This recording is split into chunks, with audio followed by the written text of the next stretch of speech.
말씀 사무엘상 2장 12절에서 17절까지 말씀 보도록 합니다.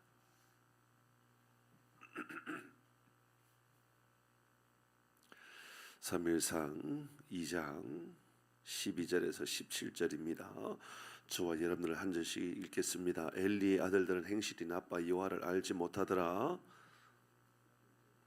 백성의 행하는 관습이 이러하니 곧 어떤 사람이 제사를 드리고 그 고기를 삶을 때에 제사장의 사관이 손에 새 살 갈고리를 가지고 와서 그것으로 냄비에나 솥이나 큰 솥에나 가마에 찔러 넣어 갈고리에 걸려 나오는 것은 제사장이 자기 것으로 가지되 실로에서 그곳에 온 모든 이스라엘 사람에게 이같이 할 뿐 아니라 제사를 드리는 사람에게 이르되 구워드릴 고기를 내라. 그가 내게 삶은 고기를 원하지 아니하고 날 것을 원하신다. 그 사람이 이르기를 반드시 먼저 기름을 태운 후에 내 마음에 원하는 대로 가지라 하면 그가 말하기를 아니라 지금 내게 내라. 그렇지 아니하면 내가 억지로 빼앗으리라 하였으니 같이 합니다. 이 소년들이 들의 죄가 여호와 앞에 심히 크면 그들이 여호와의 제사를 멸시함이었더라. 아멘. 하나님 앞에 큰 죄, 하나님 앞에 큰 죄가 무엇인가? 우리는 지난주에 사무엘과 또 이제 사무엘의 어머니 또 아버지 사무엘의 특별히 어머니 한나가 기도하였습니다. 그 기도는 기도에 이름을 붙이고 있었지만 하나님을 찬양하는 하나님께서 내게 베풀어 주신 은혜가 어떤 것인지를 조목조목 그렇게 이야기했던 말씀입니다. 아주 중요한 믿음의 고백이라고 볼 수 있지요. 그런데 바로 이어서 대조적으로 이야기하는 것처럼 보여집니다. 얼마나 큰 차이가 나는지 바로 엘리의 두 아들 홈니와 비느하스라고 하는 그 엘리의 두 아들이 얼마나 악한 사람이었느냐. 행실이 오늘 보니까는 나빴다 그렇게 이야기합니다. 옛날 성경에는 불량한 사람이라고 이야기하고 있습니다. 나빴다, 불량하다. 그게 왜 불량합니까? 왜 그게 나쁩니까? 하나님을 알지 못하기 때문이다 라고 오늘 12절에 말씀합니다.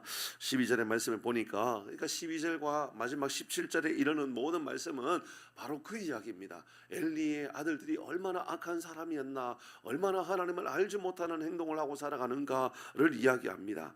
12절에 하나님을 알지 못한다. 17절에 그들이 하나님 앞에 제사를 멸시했다. 하나님 앞에 드려지는 제사를 멸시하는 사람이었다라고 이야기합니다.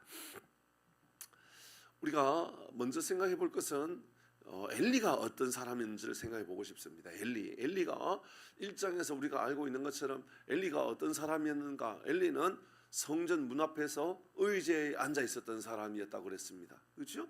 의자에 앉아 있었다라고 하는 것은 우리가 조금 더 엄밀하게 생각해 보면 제사장이 제사를 지나기 위하여 바삐 다니고 바삐 열심히 쫓아다녀야 되는 어떤 일들에 있는 것이 아니라 그는 의자에 앉아서 쉬고 있고 의자에 앉아 있는 것이 그에게 일상에 있는 것처럼 그렇게 보여지는 장면이었습니다. 뿐만 아니라 한나는 울고 있을 때에 한나가 기도하면서 울고 있을 때에 마음으로 그렇게 기도하고 있을 때에 엘리는 그것을 보면서 울고 있는 기도하고 있는 여인이 아니라 술 취한 여인이라고 말을 했습니다. 이 두 가지만 보아도 그가 얼마나 영적으로 무감각하고 분별력이 없는 제사장이었는지를 그대로 말씀하고 있는 장면이었죠. 그리고 오늘 12절의 말씀에 보니까 엘리의 아들들이 행실이 나빴다라고 하는 것을 보니까 엘리의 아들들 그러니까 제사장으로서 자기의 자녀들이 그런 모습을 비추고 있을 때에 하나님을 알지 못하는 아들이었다라는 말을 듣고 있음에도 불구하고 특별한 다른 모습들 조치를 취하지 않는 모습들도 보여집니다. 이렇게 생각해 볼 수가 있을 것 같습니다. 하나님을 알지 못하니까 악한 행실을 드러내고 살아가는 것, 악한 행동들이 그대로 나타나는 것은 어쩌면 당연한 것일 수도 있습니다. 여러분은 몰라도 저는 제가 생각해 보면 하나님이 없으면 제 안에 제일 먼저 무너지는 것이 윤리적인 것, 도덕적인 것, 가치관이 다 무너질 것 같습니다. 악한 행동이 악한 행동으로 그렇게 여겨지지 않는 거죠. 악한 행동을 행하였지만, 나쁜 짓을 행하였지만 나쁜 것으로 받아들이지 않는 겁니다. 폭력을 행하였지만 별로 폭력으로 그렇게 느끼지 않는 겁니다. 거짓말하지만 거짓말로 느끼지 않고, 탐욕을 행하고 살아가지만 탐욕을 느끼고 살아가지 않습니다. 왜요? 하나님이 없으니까, 내세가 없으니까, 영원 하나님의 나라가 없으니까 지금 여기에서 마음껏 즐기자, 누리자, 그렇게 흥청망청 살아가다가 한번 죽으면 끝 아닙니까? 그렇게 생각하면 그만인 거죠. 그러니까 하나님이 없다라고 생각해버리면 어쩌면 우리 마음 안에, 우리의 삶에 악한 행동이 나타나는 것은 어쩌면 당연할 수 있겠다라는 생각이 듭니다. 어둠이란 빛이 없는 게 어둠이라 그랬지 않았습니까? 어둠은 어둠의 실체가 있는 것이 아니라 빛이 없으면 어둠이라 그랬습니다. 이것은 우리 그리스도인에게도 똑같다 그랬습니다. 죄가 뭐냐? 죄라고 하는 것은 하나님이 없으면 죄가 그대로 드러나고, 하나님이 없으면, 빛이 없으면 어둠이 임한 것처럼, 죄는 예수님이 없으면, 참 빛이신 예수님이 없으면 어둠은 그대로 나타나고 죄는 그대로 나타난다, 그 말입니다. 그 이야기를 오늘 이제 13절, 14절, 15절 계속 이어서 설명하고 있습니다. 여러분 13절, 14절의 말씀에 보면 제가 읽어보도록 하지요. 그 제사장들이 백성에게 행하는 관습이 있는데요. 어떤 관습이 있냐면, 어떤 사람이 제사를 드릴 때 그 고기를 삶을 때에 제사장의 사환이 손에 새 갈고리를 가지고 와가지고요 하는 것이 냄비나 솥이나 큰 솥이나 가마에 그것을 갈고리를 찔렀습니다. 그 갈고리가 어떤 갈고리입니까? 쇠살 갈고리입니다. 세 개로 되어 있는 삼지창 갈고리입니다. 그 갈고리를 가지고 솥에다 넣어 가지고요 찔르면 찔리는 것을 다 제사장이 다 가지고 왔다 그럽니다. 그러니까 엘리의 두 아들들 홈니와 비누안스는 어떻게 했느냐면, 제사를 드리는 그곳에 가마에 큰 고기를 삶을 때 그 고기를 찔러 가지고 나오면 다 내 것이다. 그럼 세 개의 갈고리로 솥에 있는 고기를 찌르면 웬만하면 다 찔리는 겁니다. 맞겠죠, 그렇죠? 안 찔리는 게 이상하죠. 다 찔리는 겁니다. 그러면 제사장의 음식이 다 그렇게 솥에 있는 갈고리를 다 찍어 가지고 나오면 다 내 것입니까? 사실 그렇지 않거든요. 제사장의 음식이 정해져 있습니다. 제사장은 이런 고기를 먹어라. 그러니까 이제 제물을 드릴 때요 하나님께 제물을 드립니다. 그리고 제물을 드리고 태워서 드리고 또 그것을 남는 고기들을 제사장이 일부를 먹게 되고, 그리고 그 제물 가운데 제사를 드렸던 사람 있지 않습니까? 그 사람이 또 고기를 가지고 가기도 합니다. 그러니까는 그 나누기 위해서 성경이요 희한한 법이지만 그 법에 제사장이 먹어야 되는 음식, 제사장은 이런 고기를 가져가라 이렇게 정해져 있거든요. 레위기 7장 34절의 말씀에 보면, 내가 이스라엘 자손의 화목 제물 중에서 그 흔든 가슴, 그러니까 가슴살입니다. 또 들었던 뒷고기, 뒷다리 고기입니다.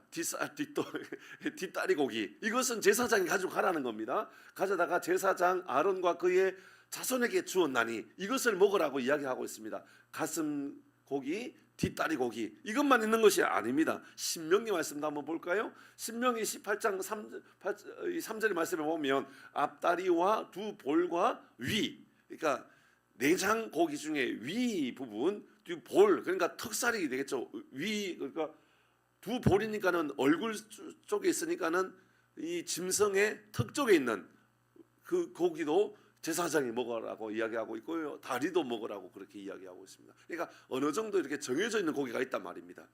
그러니까는 특별히 그가 뭐 어떤 고기를 정할 필요가 없는 겁니다. 제사장은 홈니와 비누아스는 이런 고기를 먹어야 된다 이렇게 정해져 있다라는 거죠. 그런데 홈니와 비누아스는 그렇지 않습니다. 새 갈골고리를 준비해 가지고요 솥에다가 막 찔러 보는 겁니다. 찔러 갖고 나오면 다 내 것이다라는 거예요. 달리 말하면 그 안에 있는 건 다 내 거다, 손대지 마라 그 말입니다. 근데 중요한 것은 내가 먹느냐가 우선입니까? 하나님께 드리는 게 우선입니까? 당연히 하나님께 드리는 것이 먼저 우선이어야 되는 거거든요. 그런데 홈니와 비누아스는 그런 데 관심 있는 것이 아니라 찔러서 내가 먹고 싶은 것을 다 먹겠다라는 겁니다. 그런데 이제 이 솥 안에 있는 고기는 삶은 고기 아닙니까? 그러니까 그것을 먹다가 그것들이 하는 이야기가 이제 15절 16절 이야기입니다.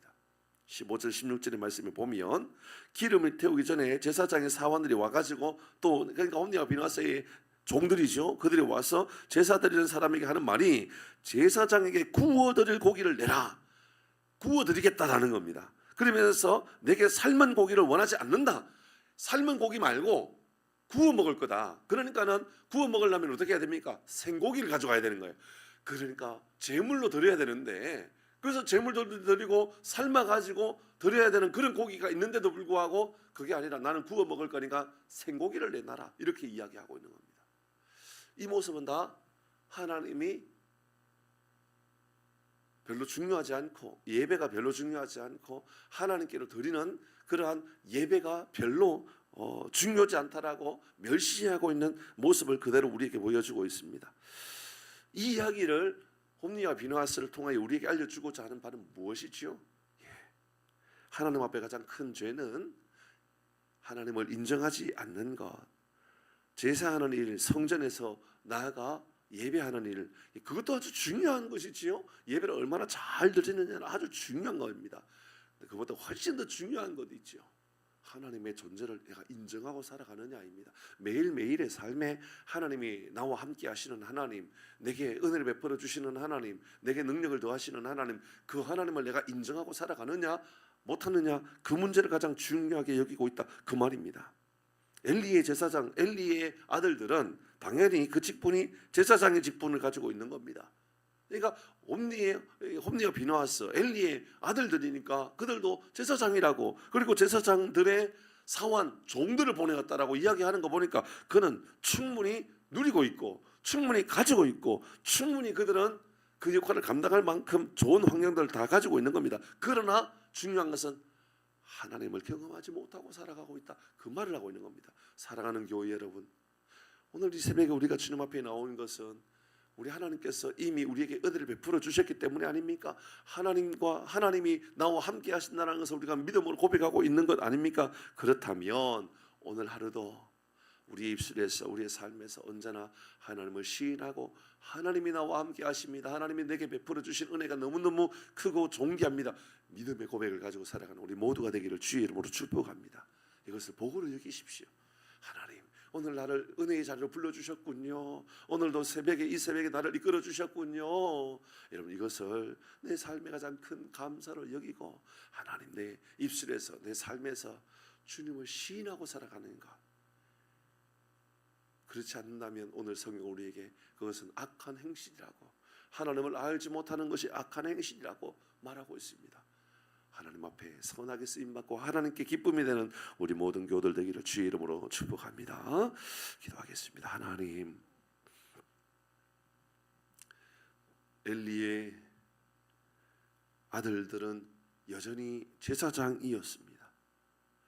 제사의 역할을 가장 중요하게 여기고 하나님께 영광 돌리고 하나님께로 나아가 제물을 드리는 것을 가장 큰 중요한 사명으로 여겨야 될 사람들이었지만, 내 배를 채우고 내가 먹고 싶은 것을 먹고 내가 가지고 싶은 것을 가지고 그런 탐욕의 삶을 살아가는 것을 가장 우선순위에 두고 있었던 이 사람들을 보면서 하나님, 우리에게 혹시나 하나님이 없는 것 같이 살아가는 탐욕에 놓여져 있는 삶을 우리가 살고 있지는 않는가 돌아봅니다. 하나님, 우리를 긍휼히 여겨주시어서 하나님 살아계셔서 역사하시고 오늘 지금도 여전히 살아계셔서 역사하시며 우리의 삶의 주관자이시고 역사의 주관자이심을 잊지 아니하는 우리 모든 교우들 되게 하여 주시옵소서. 오늘 하루도 우리의 입술을 통하여 주의 이름을 드러내며 우리의 삶을 통하여 우리 주님 살아계심을 드러내는 우리 모든 교우들 되게 하여 주시옵소서. 염려되고 근심될 만한 수만 가지 이유가 있어도 주님 내 편이시고 주님이 나와 함께 하신다는 믿음의 고백으로 인하여 오늘도 평강을 누리며 감사의 삶을 살아가는 우리 모든 교우들 되게 하여 주시옵소서. 이 새벽에도 우리를 기도의 자리로 불러주셨사오니 주의 이름을 부를 때에, 주의 이름을 간절히 부를 때에 주님, 우리의 마음이 주님께로 통하여지는 은혜의 시간이 되게 하여 주시옵소서. 우리의 입술만 주님 앞에 아뢰는 것이 아니라 우리의 삶을 주님께 고백하며 선포하는 믿음의 고백이 되는 시간 되게 하여 주옵소서. 예수님의 이름으로 기도 올리옵나이다. 아멘.